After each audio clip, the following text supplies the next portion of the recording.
एक तरफ यूएस में लेऑफ्स, दूसरी तरफ इंडिया में मैसिव हायरिंग और बीच में एक बयान जिसने पूरी बहस को आग लगा दी।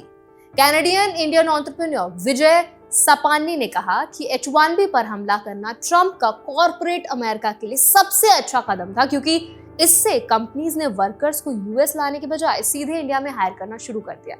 सवाल ये नहीं है कि बयान सही है या गलत, असली सवाल ये है कि इसका मतलब Indians in the US H1B holders और फ्यूचर एस्पिरेंट्स के लिए क्या है।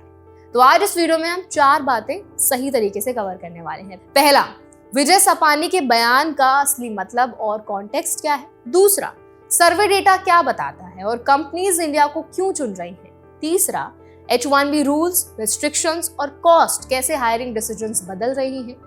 और चौथा, इंडियंस इन द यूएस और इंडिया दोनों जगह काम करने वालों के लिए प्रैक्टिकल सीख क्या है। तो चलिए फिर जल्दी से वीडियो को स्टार्ट करते हैं। हाय, मेरा नाम है वर्षा दुबे और आप मुझे देख रहे हैं एनबीटी टेक ऐप पर।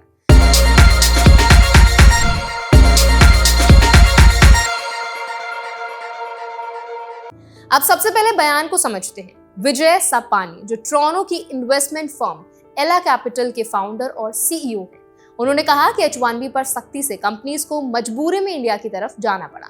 उनके मुताबिक कंपनीज ने देखा कि वही टैलेंट, वही स्किल्स इंडिया में आधी कॉस्ट पर मिल रही हैं, बिना वीजा डिलेज और इमिग्रेशन रिस्क के। इसका नतीजा ये हुआ कि जॉब्स को यूएस लाने के बजाय इंडिया में शिफ्ट करना ज्यादा आसान और चीप लगने लगा। ये बात सिर्फ ओपिनियन नहीं है। एक सर्वे जिसे प्रोफेशनल नेटवर्क प्लेटफॉर्म ब्लाइंड ने किया, उसमें साफ ट्रेंड दिखता है। सर्वे में यूएस और इंडिया के 2392 वेरीफाइड प्रोफेशनल शामिल थे। इसमें से 52% लोगों ने कहा कि उनकी कंपनीज 2026 में इंडिया में ज्यादा हायरिंग करने वाली हैं। इनमें 34% ने कहा कि हायरिंग में बड़ा जंप होगा और 18% ने मॉडरेट इंक्रीज की बात कही। अब ये हायरिंग किन कंपनीज में हो रही है, ये समझना भी जरूरी है। सर्वे के मुताबिक गूगल, अमेजॉन, माइक्रोसॉफ्ट, उबर, ईबे जैसी टॉप ग्लोबल कंपनीज इंडिया को एक मेजर हायरिंग बेस के तौर पर देख रही हैं।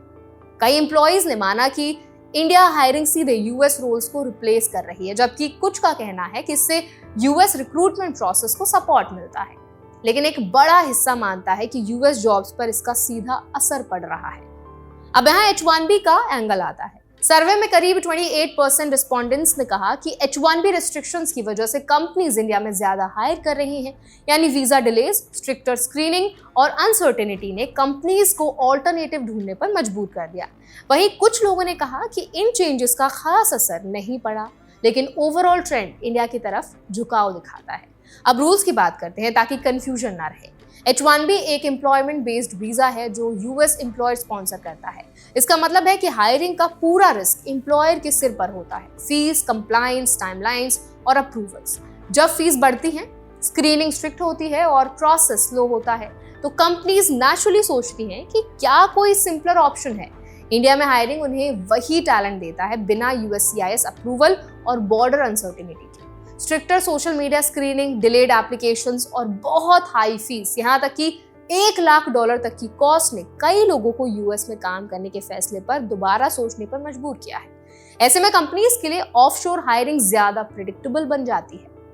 अब यूएस पॉलिटिक्स का एंगल समझते हैं। मागा बेस और GOP सपोर्टर्स लंबे समय से आरोप लगाते रहे हैं कि H1B workers native American jobs ले रहे हैं।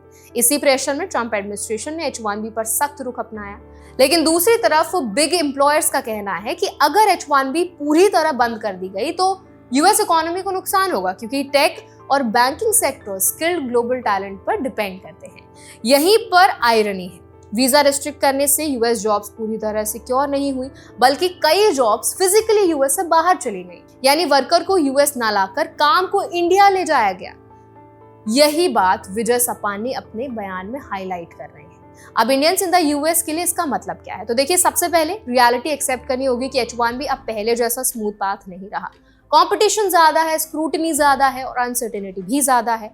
इसका मतलब ये नहीं है कि H1B खत्म हो गया है, बल्कि ये है कि प्लानिंग पहले से ज्यादा आपको जरूरी हो गई है। दूसरा, इंडियंस को स्किल सेंट्रिक सोच रखनी होगी। कंपनीज लोकेशन से ज्यादा वैल्यू देख रही हैं। अगर इंडिया में बैठकर वही काम हो सकता है तो लोकेशन एडवांटेज कम हो जाता है। इसीलिए अपस्किलिंग और नीश एक्सपर्टीज बहुत जरूरी है। तीसरा, लीगल अवेयरनेस जरूरी है। जो लोग ऑलरेडी H1B पर यूएस में हैं उन्हें USCIS रूल्स, एम्प्लॉयर ऑब्लिगेशंस और अपनी राइट्स को क्लियर तरीके से समझना चाहिए। पैनिक में गलत डिसीजंस लेना जैसे स्टेटस वायलेशन या अनऑथराइज्ड वर्क फ्यूचर में और मुश्किल पैदा कर सकता है। इंडिया में रहने वाले प्रोफेशनल्स के लिए ट्रेंड एक अपॉर्चुनिटी भी है।